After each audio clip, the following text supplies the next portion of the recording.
Hi everyone, welcome to M4G Advocacy Media. This is the Journey Series video podcast. I'm Mark, a brown man who is bald with black and white beard and a red shirt. And I'm Crystal. I'm a white woman with red glasses today, a black and gray striped shirt, and I have brown hair and brown eyes. And today we're very excited for what promises to be an impactful episode with the one of the founders of BillionStrong, Miss Debra Ruh.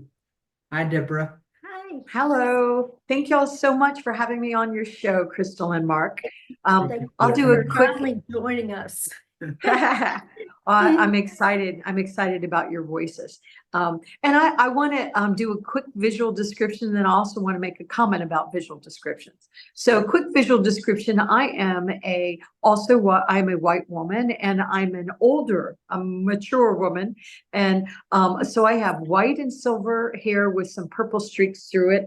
I had to look down and remember what I'm wearing. I'm wearing a black sweater and a teal shirt. I don't know, I think it's that shirt, bluish green shirt, and I'm wearing glasses today.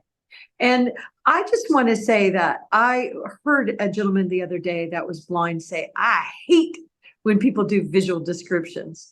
And I remember thinking, that's so interesting, because I know so many of my friends, and this gentleman was also blind, but I know so many of my friends that are blind that really appreciate these descriptions. And so I just wanted to point that out because I thought that was amusing. I think we should still do it.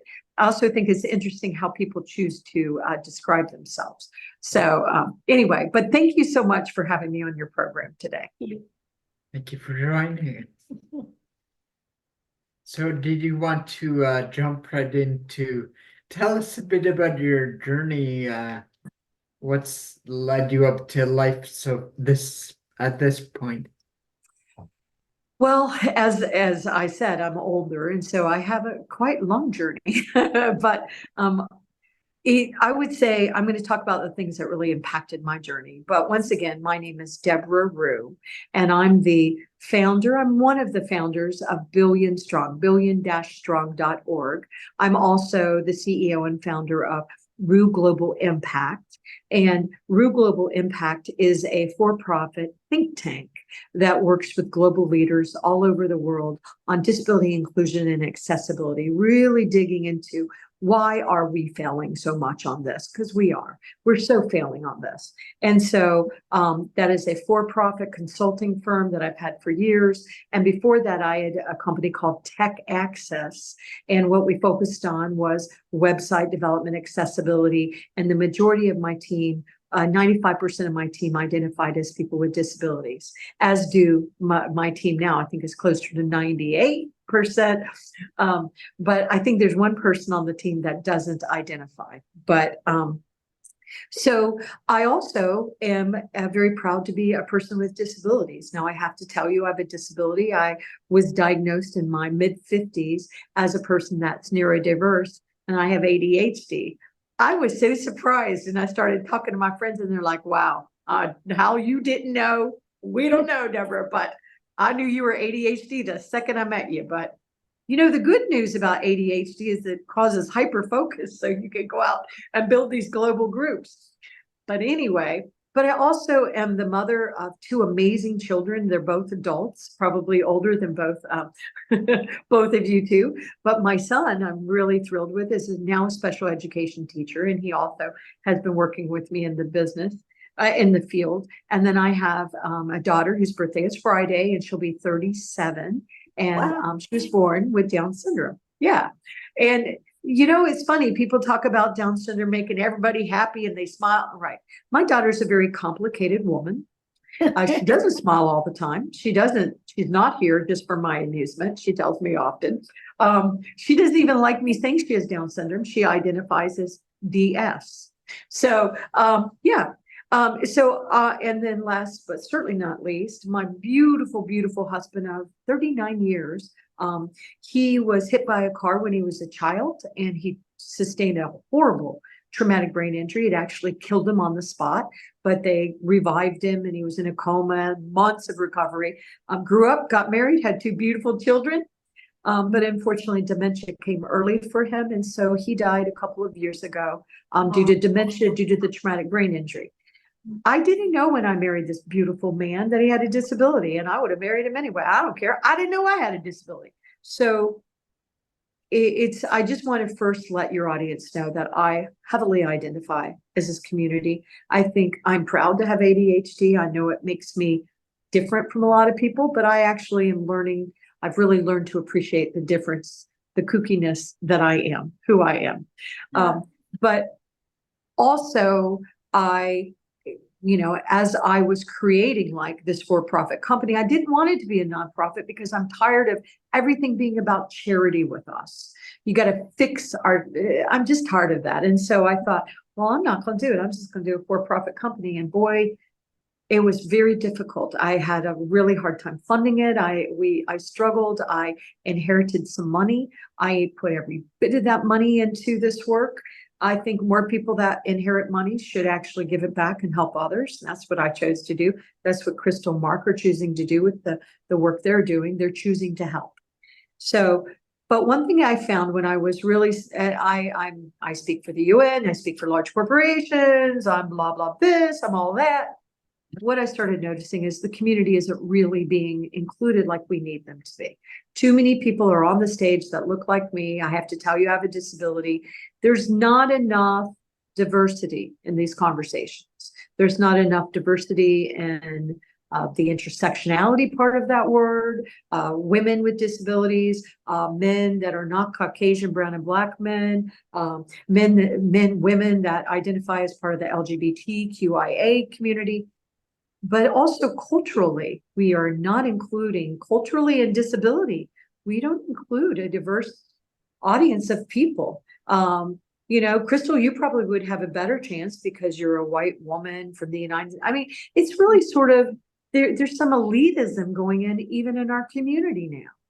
So it's like, yay, I'm so glad you were successful, but what about everybody else? So that's why we created billion-strong.org. Yeah, as you said, I have so much pushback in the advocacy world where I'm a white woman, so I don't have any clue. Sorry, you're white. The intersectionalities are not there. And I don't know what I'm talking about, or I can't share my lived experience because it's overshadowed by what their perception is of me. And I agree. It's harmful because that's only you can tell those businesses that claim to be advocacy centered. They are showing their true colors. I agree. That they're wanting to do more division than they are wanting to include everybody and hear all the voices. I agree. That's why I really thought I had to do this Billion Strong, and the URL is billion-strong.org. Why? Well, BillionStrong.org is available, but they wanted me to pay $6,000 for it. I just think that's a really stupid way to spend money. That money, think what $6,000 could help individuals. So it's billion-strong.org because we got to have some, I don't know, common sense in this stuff now. We see very large groups. If you don't know what I'm talking about, I'm not going to be ugly and say it on air. You'll have to do your research on Google or on Bing or whatever you use. But there are some very large disability organizations that are getting in trouble now because they have been taking advantage of us. They have been paying their teams ridiculous amounts. They haven't been doing the right things. They've been funding their friends. Okay. We all have to get together. We're a billion strong. There's a billion of us. There are more than a billion people with disabilities in the world. What does it mean to have a disability? It means you're human. If you live long enough, you're going to have a disability. You're going to get to experience what it's like for your body to change and shift and be different and unpredictable. It's just part of being human. You can be scared to death of that. You can think that's a threat, but the reality is, I just believe that humans aren't mistakes. I think humans are, I believe personally that we are souls having a human experience and that our souls are learning a lot. I had a man say to me, "Oh, how convenient for you, Deborah. You think your daughter being born with Down syndrome was some soul decision. Oh, how convenient." Well, I don't know if that's convenient or not, but I believe my daughter chose to come to experience what it was like to have Down syndrome. And the good, the bad, the ugly, the beautiful. I don't believe she's broken. I don't think her soul is broken. I think she's experiencing these things and teaching people around her. So I think that's what we're all doing. And I also think, by golly, we're stronger together. What if we came together and celebrated each other?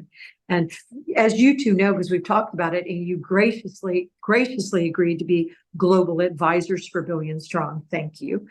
But we use hashtags WeAreBillonStrong and hashtag BillionStrong. I'm saying it real carefully like that because we also have to think about other members of our community, people that are blind that use screen readers. And if you just say we are BillionStrong, it's nonsensical. But if you do it in sentence, camel case, capitalize the first words, the screen reader will say we are BillionStrong because we are BillionStrong. So everyone should use that hashtag. If you are doing anything to include people with disabilities in any way, talk about your life, talk about anything, how the world should be better, use those hashtags. Funders are watching it, corporations are watching it, the UN's watching, others are watching it to see, can we really convene? Could we really, Crystal and Mark, could we all come together and say, stop it. Stop treating us like we're not humans or we're partially humans. Cut it out. Yeah. We certainly could. There are just so many corporations that are invested in making sure that doesn't happen. And we just have to get past those hurdles. I agree, but I also want to say there are actually so many corporations that do want to include us, honestly, sincerely want to include us. But they are getting such mixed messages from our community. Make everything accessible. We need to be included. But then there's all this infighting that happens. The blind, the deaf, the deaf blind, no cerebral palsy, no MS, MD. There's all this infighting that happens very openly, very ugly infighting. And actually our community scares the hell out of these corporate brands. But I don't care. We're here. We're tired of being excluded. We're tired of you speaking for us. I don't care. I don't feel sorry for them, okay? Because they've been, anyway, some corporations take advantage of society. I'm sure not the ones that we follow and work with. But think about the power that we have. I'll give you an example. I was speaking at a conference. It happened to be a Down syndrome conference. I speak at conferences everywhere, but it was a Down syndrome conference, and there were 4,000 families there that loved somebody with Down syndrome. And I said to those 4,000 families, think what would happen if, say, I want to be careful who I give love to because not every brand deserves love right now. I'm going to give love to Lloyd's of London. I love what Lloyd's of London is doing and has been doing for our community for a really long time. Now, I'm an American. I don't use Lloyd's of London, but I know them. We Americans, we know them. I don't know. You're a Canadian, Mark. I don't know if you know. I know they're an insurance company, right?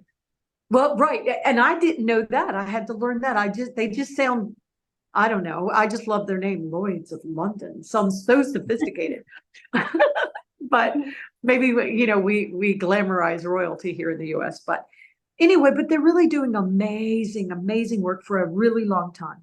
So, for example, one thing they were doing was they were supporting their customers that had disabilities, and they were using a wonderful app, a wonderful program called Be My Eyes, which is, we love Be My Eyes. It's a wonderful app for people that are blind. This is dated probably, they have 6 million volunteers. And what the app does, for example, it does so much, but this is just a simple way to explain it. if you're a person that's blind, you can use this app, and you can turn it on, and you can hit the app, you can activate the app, use real words there. You can activate the app, and it will connect you with somebody. So for example, my son did it, and a woman in the UK connected to my son in Virginia, and she said, I want to have lunch today, and I want the soup, and it's a pop top, but I know there's also pop tops in there that are fruit, and I want soup. And so she held her camera up, and my son identified which can it was. Simple. Wow. Amazing. Well, they took that technology and they've made it even cooler and amazing. And millions of people that are blind and have vision impairment use it. It's wonderful. It's free for them. It's just beautiful. But they figured out ways to use this technology to help corporations. So for example, Lloyd's of London, and they talk about this. And I do not have a relationship at this time with Lloyd's of London. I just appreciate brands that do good stuff. And so what they did was they started using this tool to support their clients that had questions about insurance, or maybe they had a letter they wanted to read, or things like that. Their customers with disabilities loved it. They loved it so much, they're like, wait a minute. They opened that up to every single customer. Every single customer benefits from this. So it's like, I love brands that are doing it and including us and finding innovative ways to do it, and then realizing, oh yeah, the other humans need this too. Yeah. That is a good story to tell. Yeah, yes. Like curb cuts or right. Good for everybody. Captions. Who uses captions now? Right. Who doesn't? Thank you. Thank you, Crystal. Who doesn't? I used to turn it on when I would watch a show called Swamp People, because I could not understand their thick Louisiana accents. And I'm an American, and I couldn't understand this other American. But and my daughter used it to practice her reading skills. My husband used it a lot as he was walking his journey. And so you're right, Crystal, who doesn't? And so much technology has been created because of us. The telephone was created because of us. They were actually, Alexander Bell was trying to find a solution to talk to his wife and daughter that were deaf. That's why it was created. And then they realized, oh, wait a minute. Oh, okay, maybe it won't help me talk to my deaf wife, but wow. And then from that telephone, look what's happened. So we have been causing innovation to happen forever. We have been innovating forever. And yet somehow we've been told by society, go sit down, be quiet, let the real people talk. It's so weird what's happened. And then we're doing it to ourselves. So here we're getting together, weird disability inclusion, and it's still falling down. And then you're having reverse discrimination, Crystal. Oh no, you're too white to participate. Oh my God. Okay, now you're too white. Now you're too brown. So we have work to do. For sure. It's sort of in the foundation of westernized culture to some extent in capitalism, which dictates that everyone's success or downfall is their own responsibility, right? Right. Which is true to a certain extent, but then that leads to the narrative, well, that if you're not in control, then we don't want to hear what you have to say, right? Yeah, and also, Mark, if you say something different than me, if you say something I don't want to hear, Mark, I don't want to hear your inconvenient truth, using a sustainability thing.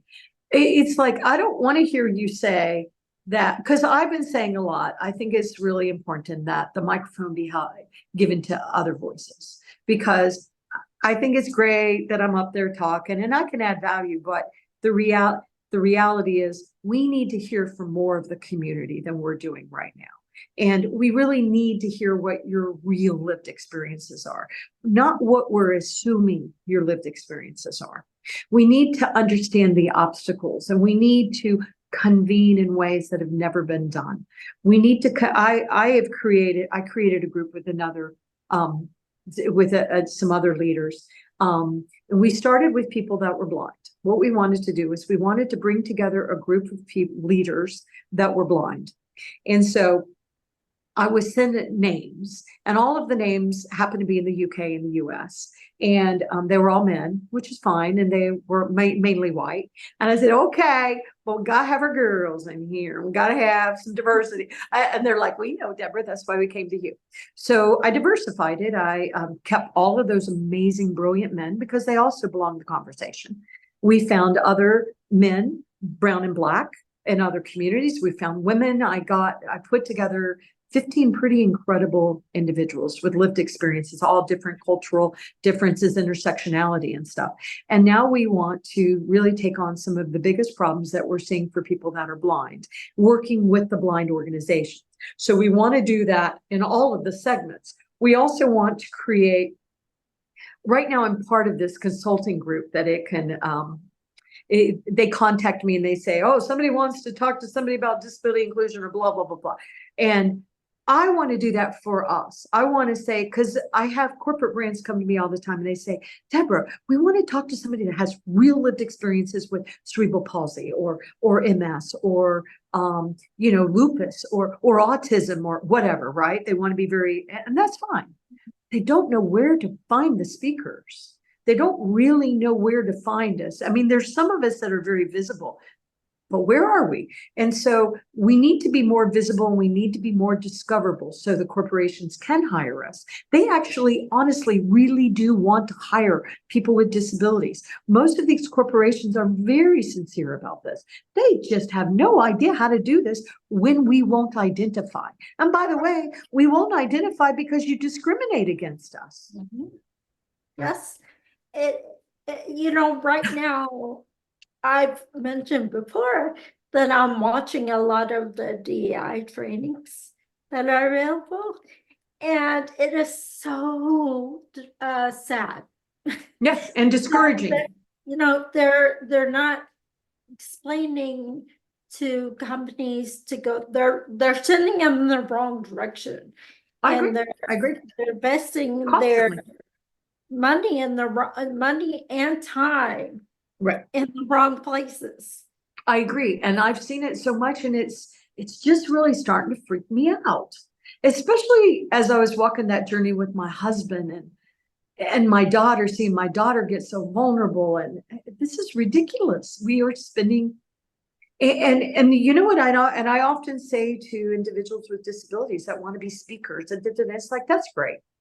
But the reality, don't be careful. Don't be part of the inspirational porn movement, right? Because I get you're going to be paid. They're going to pay you this money, blah, blah, blah. But then they're going to forget your name, by the way. They're going to, because they showed you once or they did a series. Well, they don't want you again.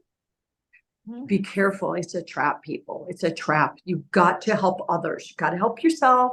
Do exactly what Crystal and Mark are doing. They want to help themselves. They want to add value. They are adding value, but they are making sure others' voices are being heard. This is not a time for us to be selfish as a community. And I say this to people all the time. You being a great big old speaker, blah, blah, that's great. So you can be loved on, but is it helping our community? Well, of course it is, Deborah, because I'm telling them my story.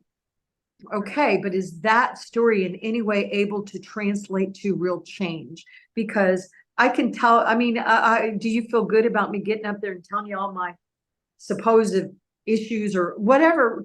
Am I doing this so you can feel better about your life?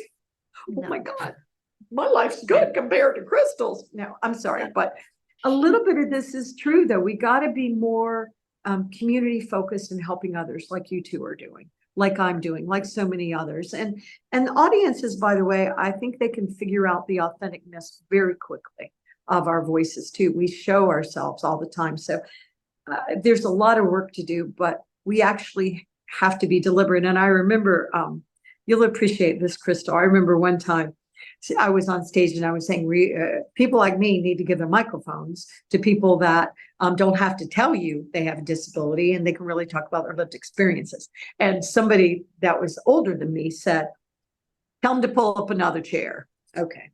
Well, yeah, I hear you, but the reality is there's no more chairs at the table. Okay. We can say that all day long, but sometimes you actually have to give yours. Now, I'm not telling you two to do this because y'all are just getting started. Y'all are just doing this. But I'm saying to people like me that constantly are doing this, we must make room. We must create legacies to make sure that Crystals and the Marks of the world can be better heard, and they don't have to fight so hard for their rights. So I say that to the elders. I say that to the elders that are still holding on so tight. No, no, no, no, no. And then you're going to die. And right, how did it help our community advance? So don't be selfish, people. Time to help. Right. True You that. were talking about the, what we believe in and stuff like that. And the purpose of helping others see the issues and to be kind about it and helping people get to the realization that this is an issue. And I want to be a part of being on the right side of history. Right. That's our purpose, of course, but also other people were put here to be a purpose as well. And part of our, plan, I would say, is to make sure that we're talking to people who have like-minded values. Right. And want to share the same issues and do it in the right way that's going to help people, find these things and realize these things. And that's because I have experience where people want to only be on the show to promote something or Right. use your platform as a way and then never speak to you again. Right.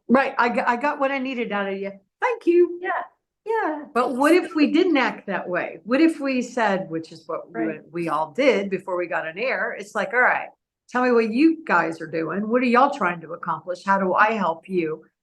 You know what I think is really important, and especially I would just speak to us as well, you're not American, you're Canadian, but as North Americans, I'll say that. But I just really think that we can sit around and complain about what's happening, say, with our politics right now or whatever, right? Yeah. Or we can actually step in and try to help each other. And like you said, Crystal, listen to the other voices. You can hear what's resonating and watch. And just because somebody says something, feel whether or not, words are energy.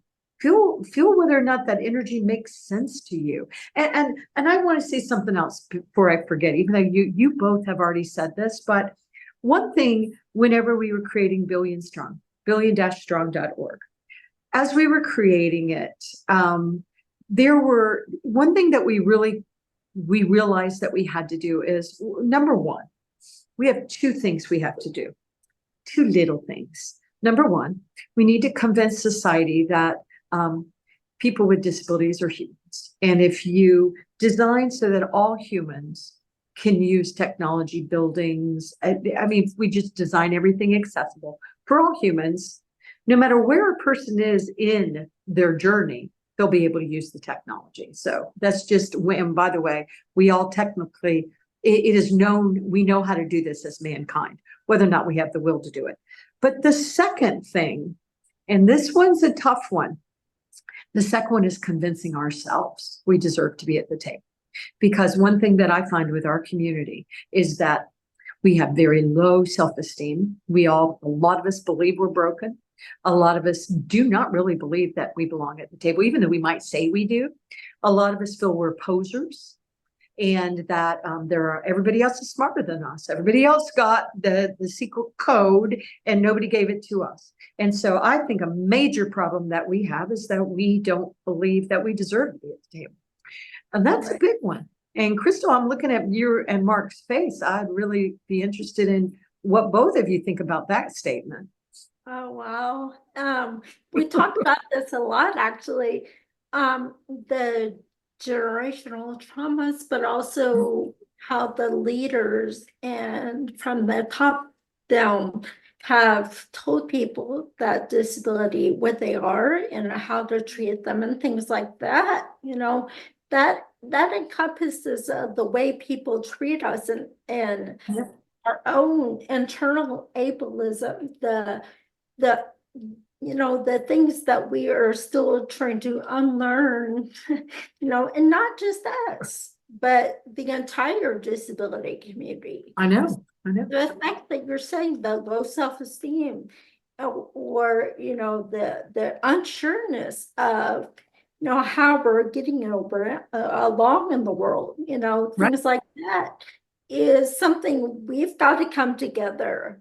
Companies like what you're doing, and others are going to have to come together and help not only the able-bodied community come to a place of understanding and wanting to make them the equality, put that there, but also help the disability community unrealize what they've been told, I know.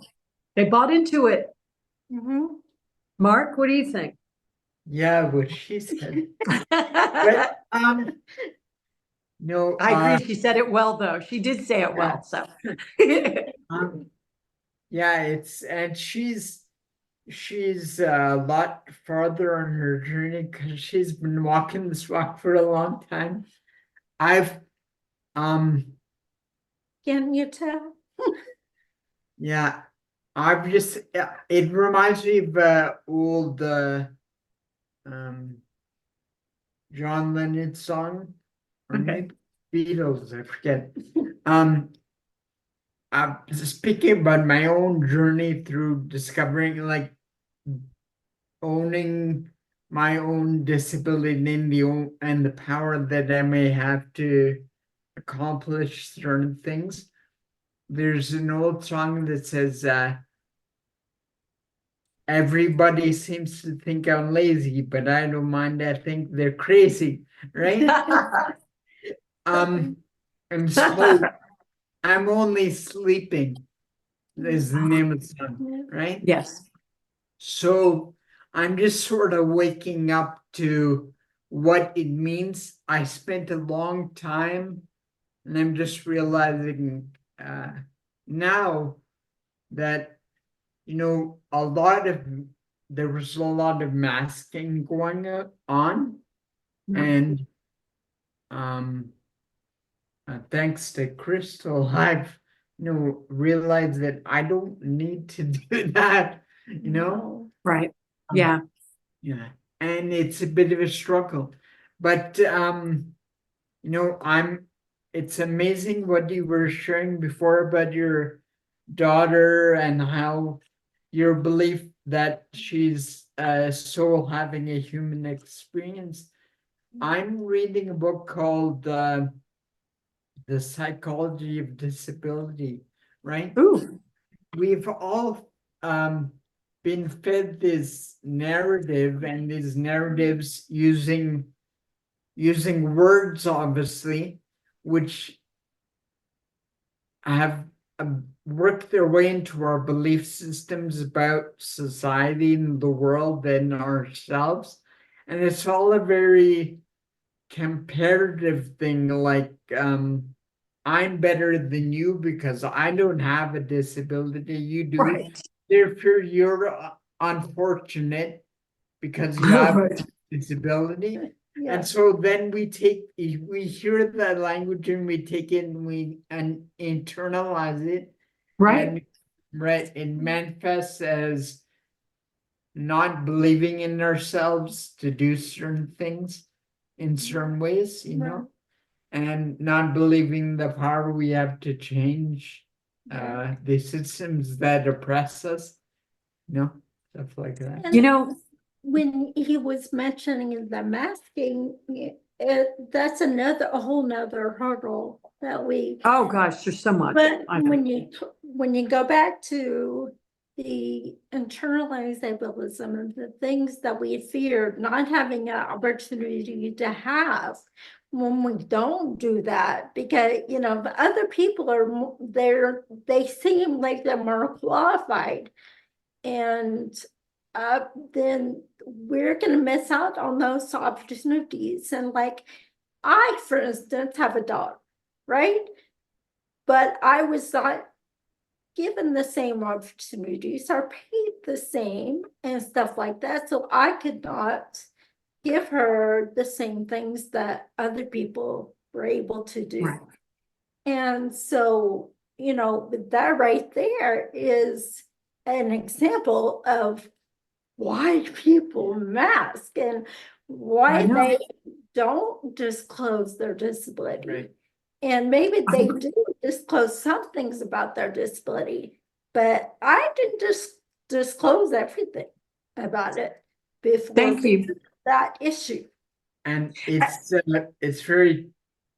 it's the world is structured in such a way that you get further ahead by hiding who you are, Oh, right? God, And that is and so powerful. instead of the world, it's built around these molds and these definitions that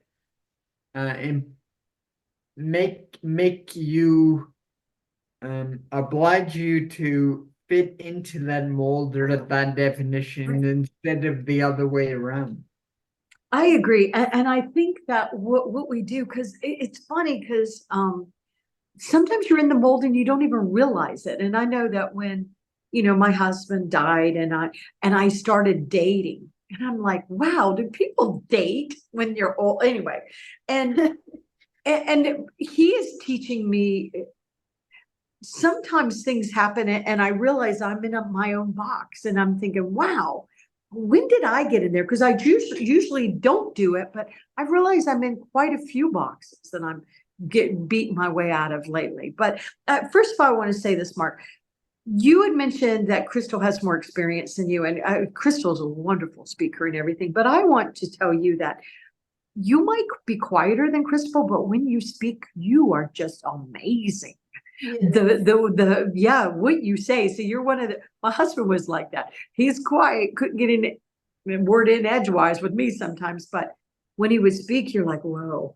So I just thought what you said was very powerful. Crystal's been spouting wisdom the whole time, but I just wanted to give you that because I just think that what we have to do right now is, if we don't like the way it's working, we have to fight it. We just, and I don't mean to fight it in a bad way. Now, I'm not even going to use the word fight. We're fighting too much, but we have to really show a different way of doing it, right? Because what I would ask, and people come on my shows and stuff, and they'll ask, and then they're gone, and it's really unfortunate. I interviewed somebody not long ago that was a very well-known figure, and they acted that way, and I was so excited about interviewing this person, and I was so discouraged when they showed me who they were. And I thought, that's not really who you are, really, right? You're just having a bad day. Because I'm always optimistically optimistic. But anyway, people will tell you who they are. But I would say to the audience, what I do honestly need you to do for me, for Crystal, for Mark, for yourself, is please join us. Join billion-strong.org. Go out there, sign up. It's free, and we're not going to bombard you with a bunch of stuff. Join us as a global advisor. Once again, I've asked Crystal and Mark to be a global advisor. We have thousands, and to be a global advisor, you have to have lived experience with disabilities. The reason why I say that is, who is better? Who is the expert at your life that you've lived with having disabilities? You're an expert. So I wanted to somehow encourage people to join us, because why join another movement? So I thought, join us as a global advisor, and there on the website you can do that. And what will happen if you're a global advisor is this: we are working so hard to get funding. Use our hashtags, and we'll talk about that. But we have corporations watching that hashtag now. They're looking for speakers. They know we're trying to convene. We're trying to pull our community together. They want to hire you. if you're a person with a disability. They want to hire you so that they know that's one place they can go. One place, there's others. You go to BillionStrong and see, well, who is Crystal and Mark? Oh, what are they talking about? But we want to hire you to hire us as entrepreneurs with disabilities. We're going to do things to support our entrepreneurs with disabilities. There's so many things we want to do. There's so many. It's just such a big topic. We were talking about off air. We want to talk about sex. We want to talk about marriage. We want to talk about, the different types of disability. There's so much, siblings, but we don't want to do that at BillionStrong. We want to open it up and make it the community be discoverable. There are so many that are trying to help us, but they do not know where we are, and we're not disclosing it.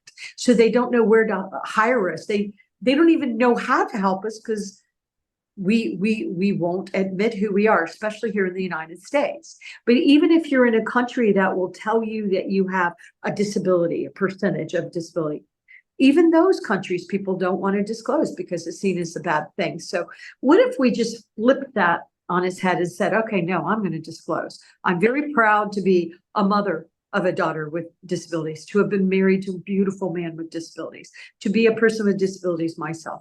My son, so far, hasn't experienced disabilities, but he's 36, and it's just part of being human. So let's appreciate our humanness, but let's collaborate, let's join, let's convene. So our hashtags are WeAreBillonStrong and BillionStrong. And, I want to make sure that Crystal and Mark have the funding that they need, or even know where to look for it, because honestly, there's so many groups that are truly, truly trying to help us. So many of these corporate brands, there's corporate brands out there posing. I would also say this, and I'm not trying to be mean, but these business-to-business organizations that teach corporations how to include our community, y'all need to step your game up. Big time. We see a lot of programs that are hurting our community. We see you not really meaningfully including our diverse community. We see you only focusing on getting money and funding at all costs. Yep. And you have a responsibility. If you're a business-to-business organization teaching others to do disability inclusion and accessibility, we are watching. And we are not happy with a lot of stuff we're seeing right now. And that's happening in countries all over the world, including in the United States. We are noticing, we are watching. Recently, I won't call who it is, but recently, we saw funders say, wait a minute, are they really doing the right thing? And they went and audited and found, no, these people were not doing the right thing. They were actually doing really bad things. So all you have to do is do searches for this stuff. I don't like to pass bad news around, but there's bad things happening. People are taking advantage of our community, including people with disabilities, taking advantage of other people with disabilities. I don't want to play that game. Let's convene. Let's come together. Let's support each other. Let's give each other a chance to make it. Let's care about people outside our borders. And even if these conversations are hard and difficult to hear, that the purpose of being able to talk with people and get to knowing people is knowing their true purpose and what they're about. Right. And we're gonna know pretty quickly what side you're on. Oh, we can tell. We can read the energy. Being discerning about your purpose, and it's pretty easy for us to immediately be like, no, not they're not aligned with what making the world a better place or being inclusive. So yeah, no, we don't have the energy or time anymore. We're exhausted by it. Yeah.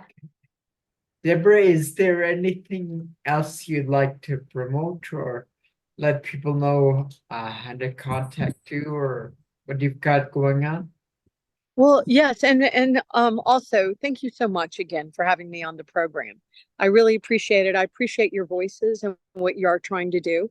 And I also appreciate the audience taking the time to listen to us talk about these very, very important topics.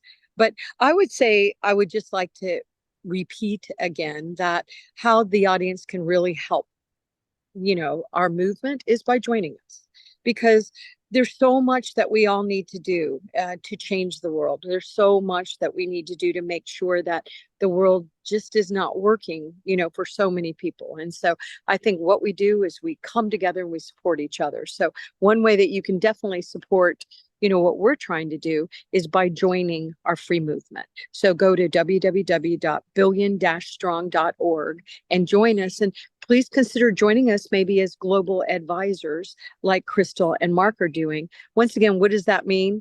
Well, we're sort of figuring out a lot of what this means. I mean, we got a lot of it nailed down, but we're still wide open to it, because how do you really convene a billion people? Is that even possible? Is that even possible? But at the same time, what I see in the work that I'm doing all over the world and, really being at the top of this field, what I see is so many people really being left out, and there's only a very small number of people speaking, and we actually need to have bigger voices, and more diverse voices. Go ahead, Crystal. Right. Sorry. No. Yeah, exactly. How are you supposed to know how it's going to work and the things that are needed? Because we've never been given the opportunity to have voices. I agree. You have to figure it out together, right? I agree. But I would also say, Crystal, I agree. Totally agree with what you're saying. But I think what's also interesting, and I always remind Americans and people in the UK, people in Australia, that still, even though we have not been meaningfully included, I should say many in our movement have not been meaningfully included. Some of us have been. And I think probably, one reason why I had the success I had, not only because I was determined, but at the same time, because I didn't look like I had a disability, it was almost easier to get in and say, okay, well, now we're going to talk about why we need to include everybody. So I think there was a time when you needed people. I mean, once again, I've already told the audience I'm neurodiverse, but a lot of times people that are neurodiverse like I am, I have ADHD, we were not left out of the workforce. Maybe we were not meaningfully included. Maybe we were made to we were treated like we were a little odd and things like that. Maybe we weren't accommodated, but the reality, we were still included. We were still included. And so maybe we didn't meet what we could really do. Maybe we couldn't show you what we could really do. But so I think times have to change. And one thing is that I would say about a lot of Americans with disabilities, not all of them, but a lot of Americans with disabilities, they know that they deserve to be included. They know that they have rights. That's one thing I think in some ways we have empowered better our community, but at the same time, we are so tired of the just bull crap that we're having to deal with. And at the same time, I want to say to everybody that has the privilege of be listening to these conversations, you even know about these conversations, you've got to remember our brothers and sisters in the other countries that are not being included. Things are being done to them that are horrific. You think it's bad in the States, and it gets worse, worse, worse. So I would say, let's advocate, but let's actually advocate for everybody. Right. And if you're a leader like I am, take the time to say, wait a minute. I had somebody reach out to me yesterday and say, Deborah, we'd love for you to be a keynote speaker, blah, blah, blah. I mean, we'd really prefer Mark, a Canadian.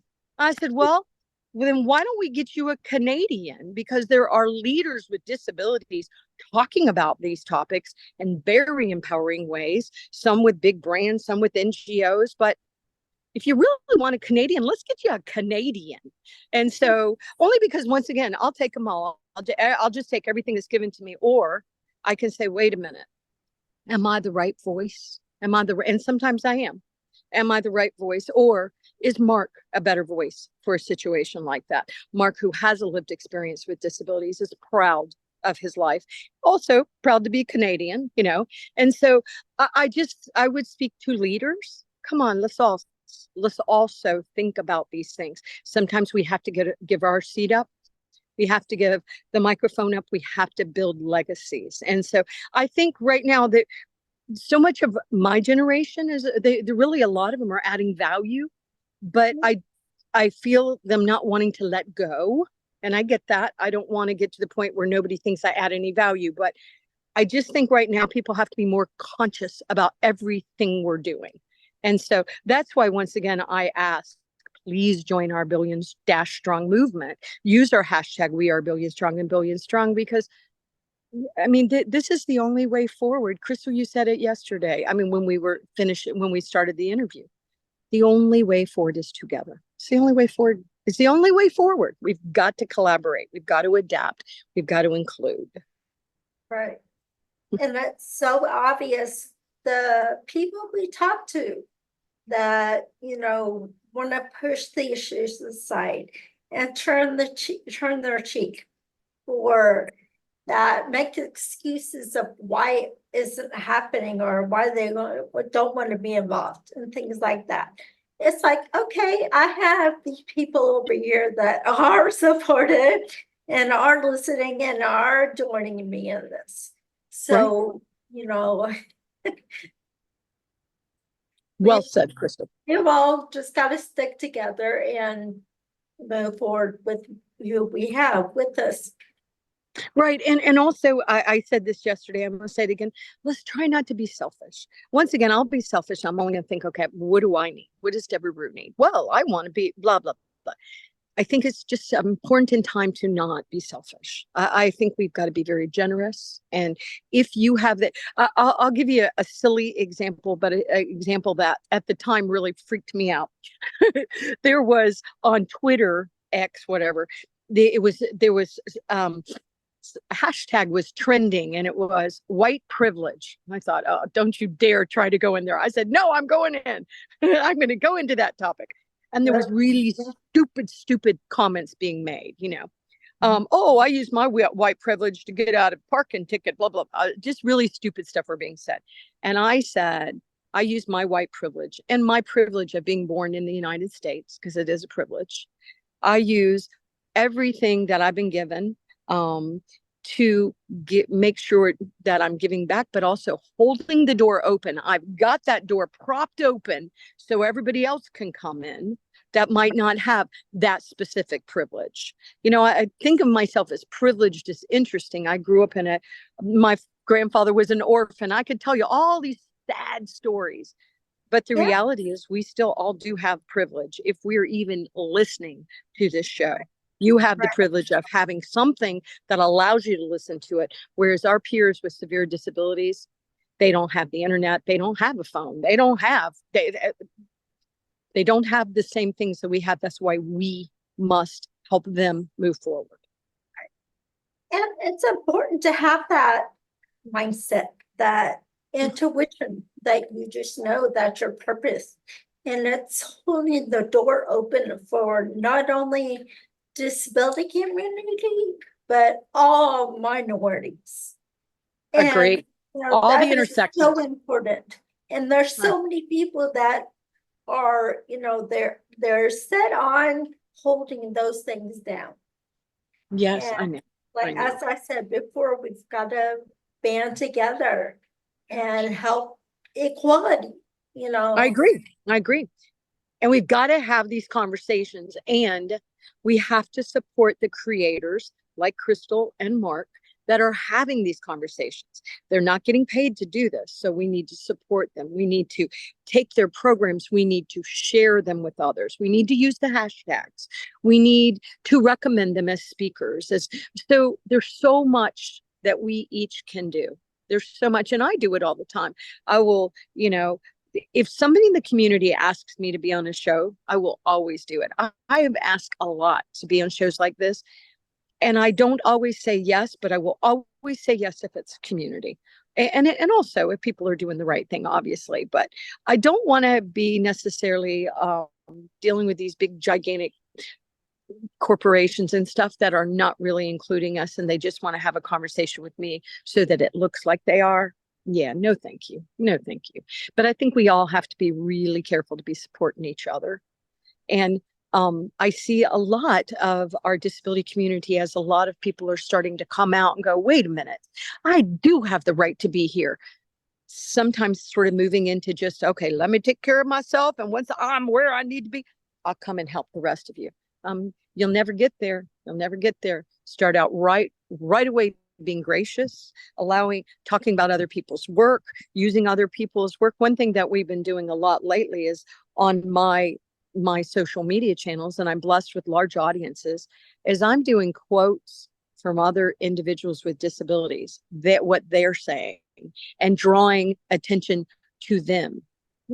That's just, I mean, we know these things. We all know these things. What was that book a long time ago for you two? Probably were born, but it was what I learned. Everything I need to learn, I learned in kindergarten. And it was like, what do you need to learn in kindergarten? You need to learn to share. You need to learn to be nice. Don't bite. Don't hit. Don't right.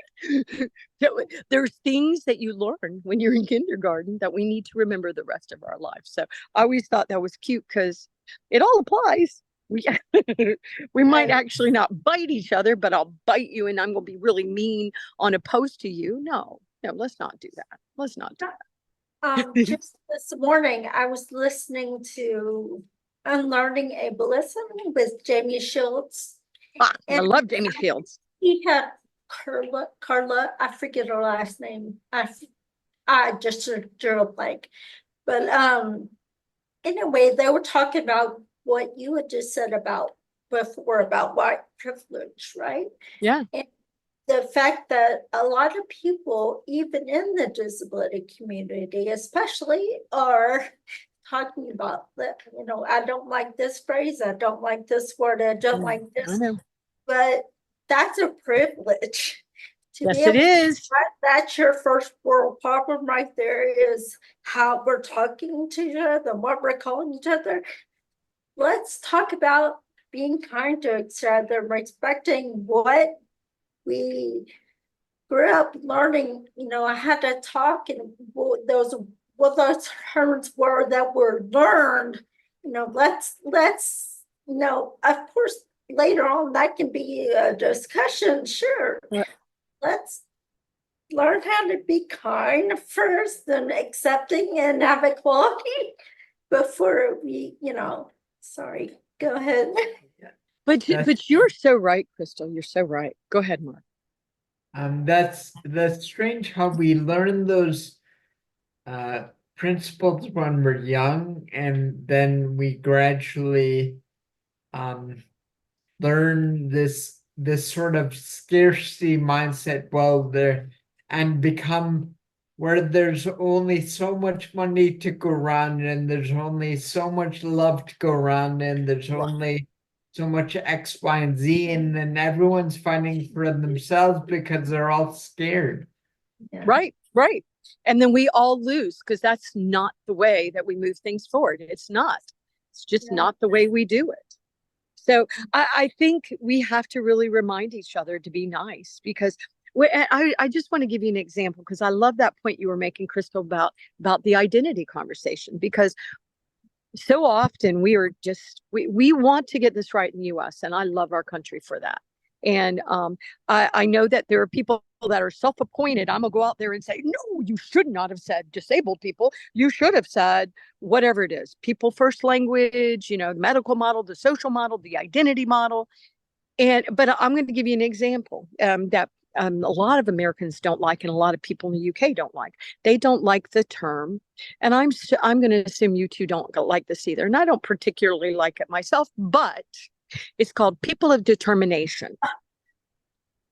All right. I see you both laughed. You made a face.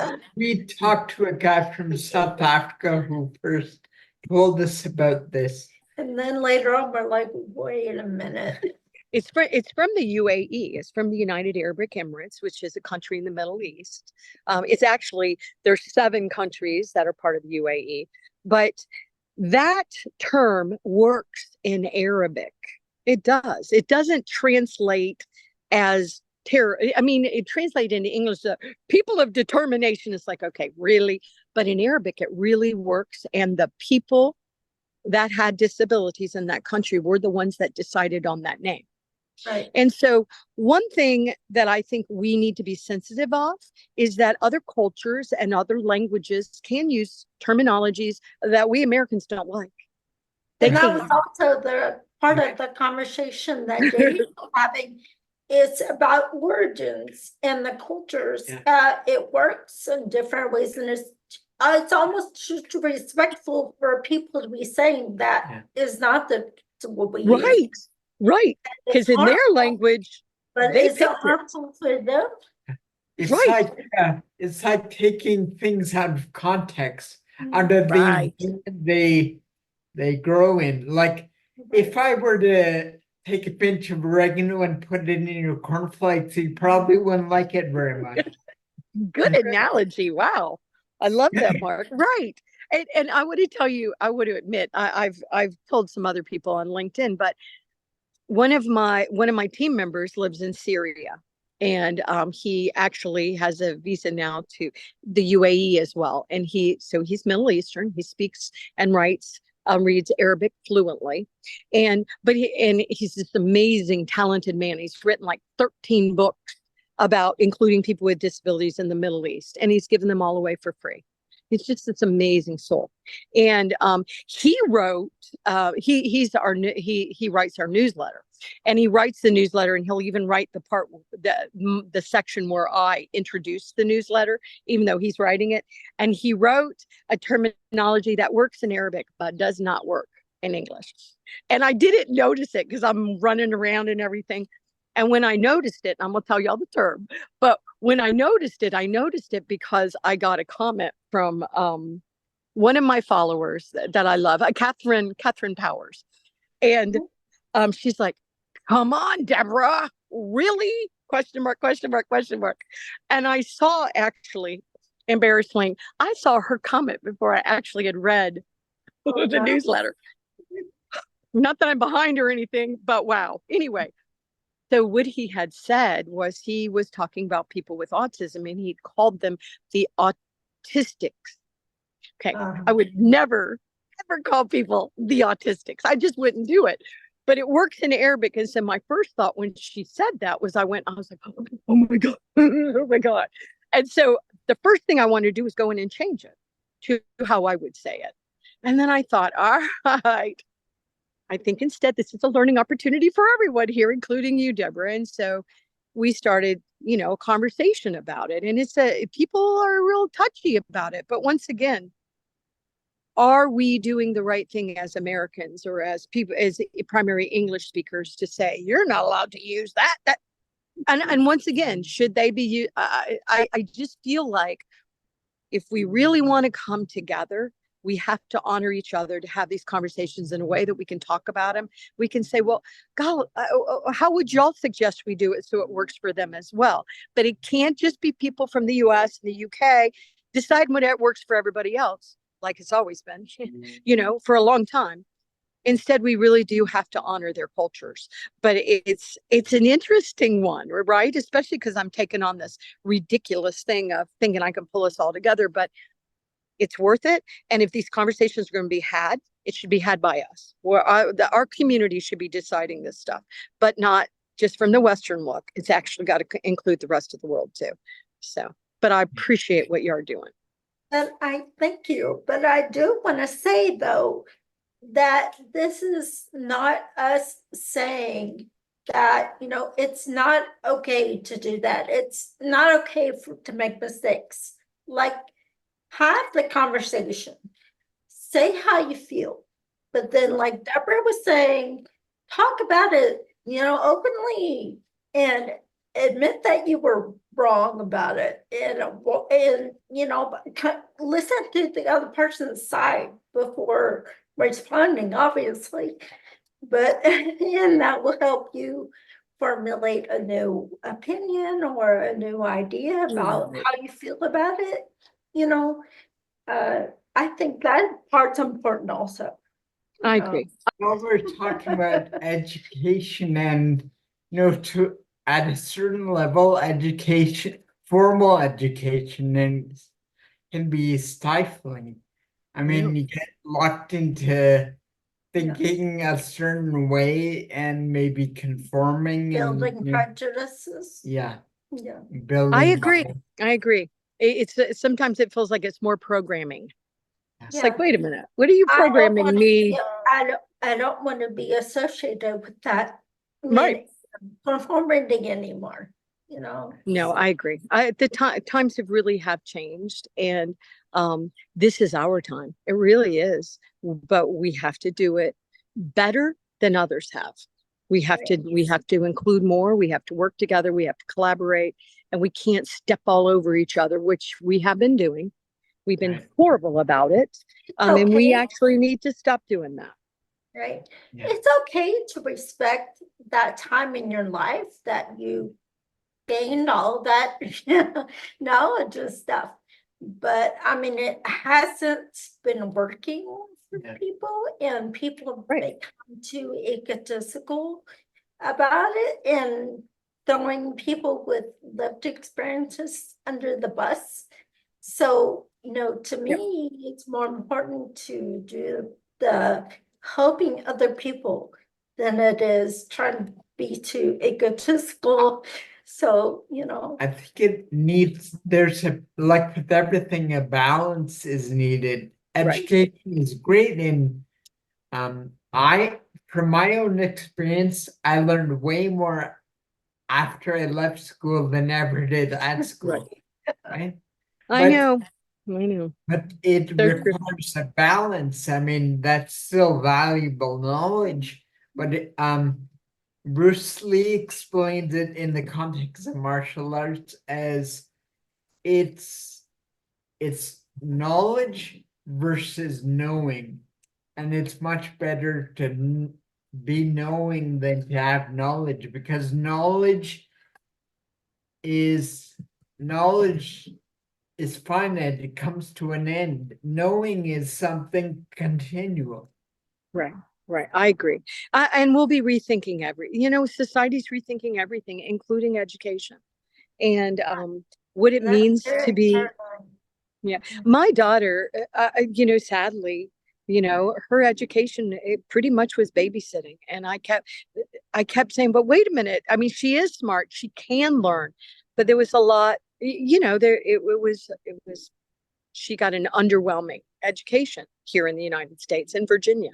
And it's just our realities, our realities. And then once she got out of school, she stayed in as long as I kept her in until she was 22, to give her as much education as I could. She did learn to read and write, but society has very low expectations of her as a woman with Down syndrome, very low expectations. So, I mean, we all have a lot of work to do, and we can talk about all the bad things, but I think really the hope is, I'm seeing it. There are really, really major changes happening. Some of you might not be seeing it, but I'm seeing it where I am. I'm seeing it. I'm seeing what's happening. I'm seeing what the leaders are saying and doing. Not all of them, but I do find that the leaders that are, not really doing the right thing by us, and I mean that humanity wise, it's really being disclosed now. So I just think that we all need to do better, period. It's we just have to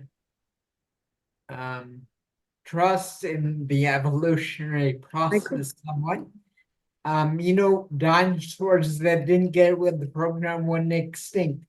I mean, they all went extinct, but I mean, some of them right. evolved. Some of them evolved. What? Some of them evolved. Sharks.